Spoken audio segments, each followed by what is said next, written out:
Hello there and welcome. No need to fear, because I am here with the nerd news. First things first, Aquaman.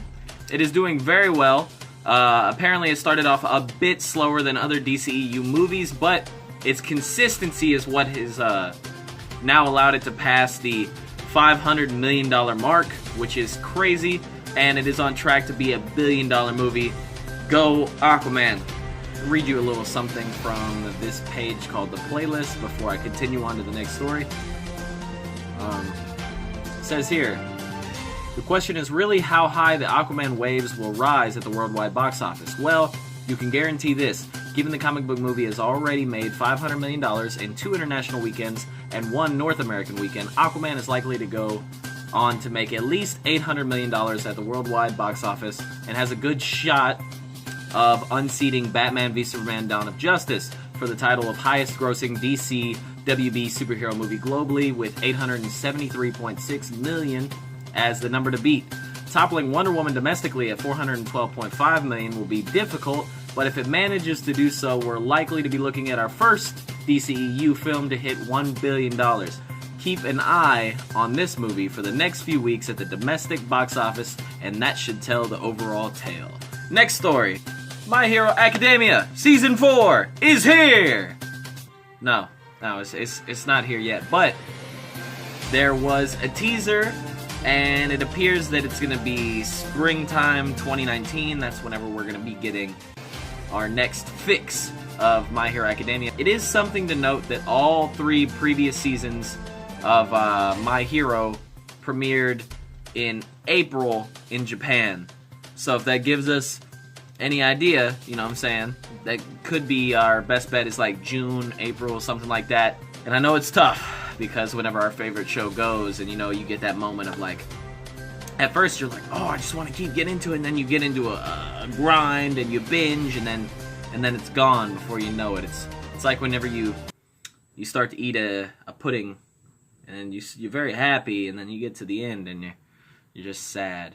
So, next nerd story. Here's an interesting one I found that you guys may not have heard of yet. The Mandalorian. Got your attention? I hope so. Star Wars news. The Mandalorian is an upcoming American space opera web television series that is scheduled to premiere on Disney. Set in the Star Wars universe created by George Lucas, the series will take place after the events of Return of the Jedi and before The Force Awakens. It follows a lone Mandalorian gunfighter beyond the reaches of the Republic. Jon Favreau is expected to serve as a writer for the series and executive producer alongside names. The series has stars in it, assembled cast. I see a lot of names in there that you guys probably know. Nick Nolte, that's a name I definitely know of. Premise, just get to the premise and we'll move on to the next story. The Mandalorian takes place after the fall of the Empire and before the emergence of the First Order and follows, quote, a lone gunfighter in the outer reaches of the galaxy far from the authority of the New Republic. If you want to hear more on that, let me know. And also, if you want me to do a review of Aquaman or the Star Wars or Spider-Man, I'm fixing to talk about Spider-Man. I'm just going to stop myself right there for a minute.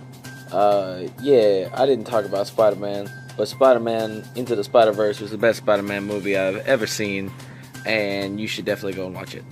Spider-Man a little bit, but if you want me to do a full review where essentially I just spoil the hell out of it, or you just want to get my reaction, let me know. Real quick, in case you were wondering about the status of the Disney and Fox deal, it is expected to close next month. So by next month, Disney will have, you know what I'm saying, the X-Men, and like everything will be right in the world. Infinity War Part 2 is gonna be nuts. All we've had is a teaser trailer of essentially Iron Man floating in space, and we already got like pizza places and things like that offering to send Tony Stark pizzas so he doesn't starve to death in that ship. We take nerd stuff serious out here. Well, I hope you enjoyed that episode of Nerd News. That's all I have for you today. I'm your host, Wyatt, WN. Backyard Fitness and Stuff is my channel. And FNBN is the nerd headquarters. That's all I have for you today. Stay nerdy out there.